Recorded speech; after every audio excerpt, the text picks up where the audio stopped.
Hey, how you doing? So today let's have a quick chat about 6 things that kill a relationship every time.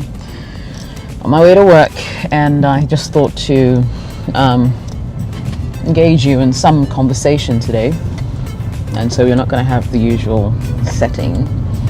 But, I think that largely a lot of people stay single, and yet there's also like a whole group of people who just need that intimate relationship, and that's okay. But maintaining these kinds of relationships can be really, really tough, really, really challenging.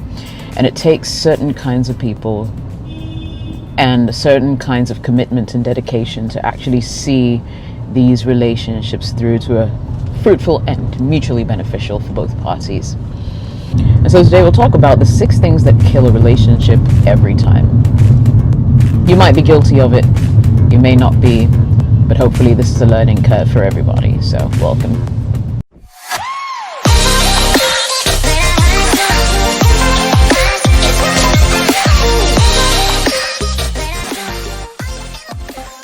My name is Jessica. I'm a broadcaster, fitness enthusiast, a biker girl, and a voice actor who lives in Accra, Ghana. Now today we're going to have a quick chat, as I already said. Thank you so much for joining my channel. Alright, so what are the relationship killers?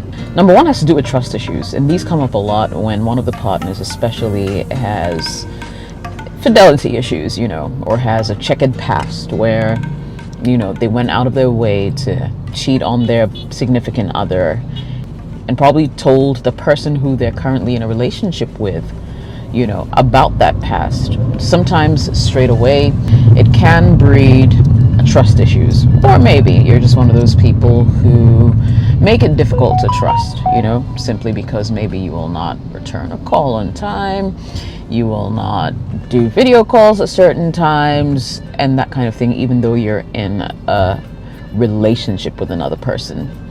All these things serve as very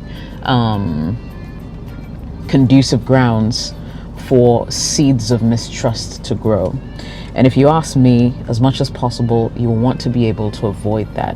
Number 2 is jealousy. Now, nothing kills a relationship faster than a jealous partner. Yeah. I mean, some of it is founded, other times it's unfounded, where people are just naturally jealous, maybe because of, past experiences. They sort of jealously guard the relationships that they find themselves in.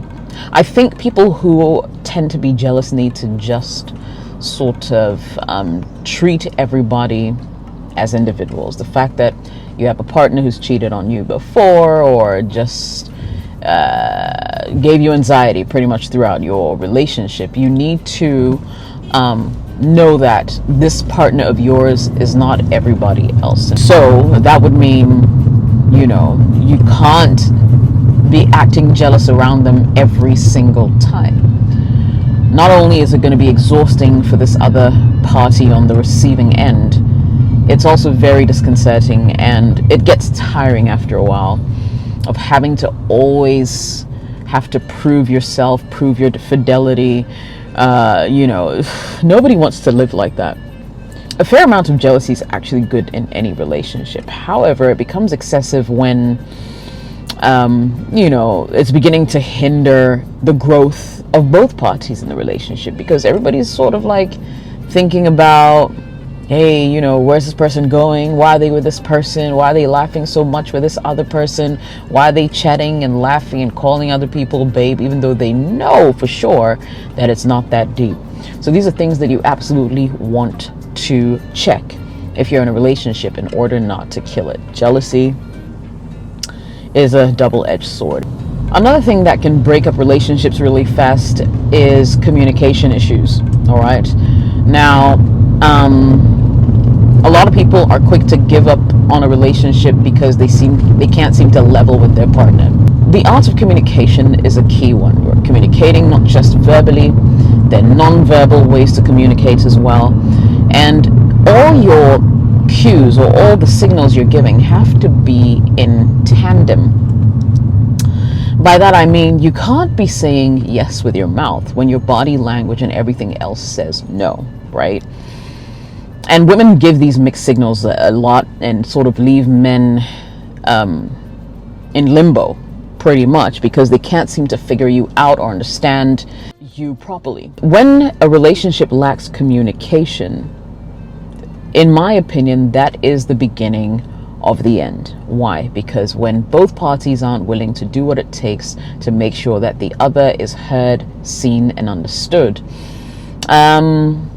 really, what do you have going for you? Communication goes beyond just opening your mouth and letting out a sound. Communication, and good communication, means that whoever the recipient of that information is actually not just hearing you, but comprehending what you say, therefore can take an informed decision on the matter at hand, because they completely understood what you're saying and where you're coming from. Number 4, if you ask me, is a lack of balance. Now let me explain.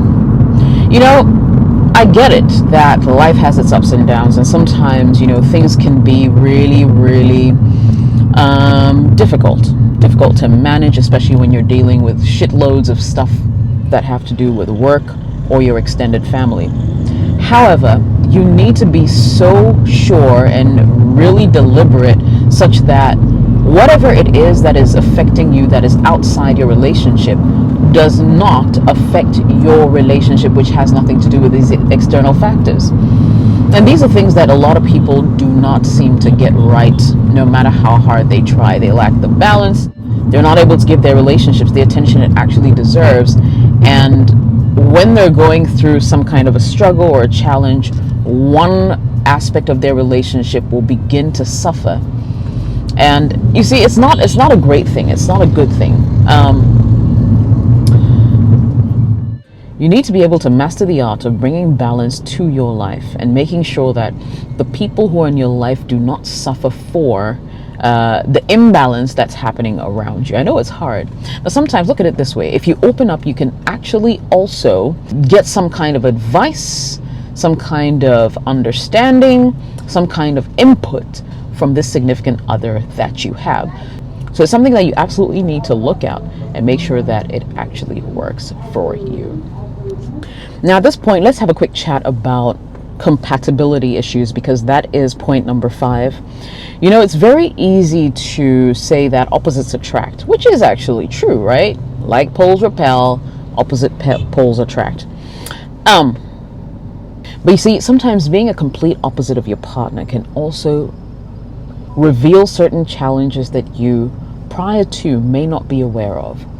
For instance, let's say you're a hermit. You're someone who does not like to engage other people necessarily. You like and enjoy your space. You're an introvert, whereas your partner is an extrovert, would rather go out to the parties, meet people, and that kind of thing. It can pose a really tough challenge if you're not willing to work to find a middle ground where both parties can be satisfied at any point in time. Then you have no relationship going. You have to have that conversation. It's very important that you level on your differences, else your relationship will go sour very, very fast, and both people will end up being extremely unhappy. Of course, this will lead to a relationship breakup. And finally, I'd like to touch on this abusive behavior. Initially, when I thought about abusive behavior, I always thought that the abuser was always aware. There are some instances in which the abuser isn't even aware of the effects of their rhetoric, their commentary, their actions on their partners. Now, abuse can take many forms, from financial abuse, emotional abuse, financial and economic abuse, emotional abuse, physical abuse, verbal abuse. However, if you ask me, emotional abuse is one of the toughest, because it's mental. You can't go to someone and say, hey, look at me, I'm being emotionally abused. They will look at you like you're crazy, right? But abuse in relationships should not be tolerated on any kind of level. And the abuse at any point, when you get to a point where you realize, or your partner draws your attention to the fact that this behavior is abusive, you should be able to admit your faults and begin to turn things around if you want this relationship to succeed. Abuse is something that should not be tolerated on any kind of level.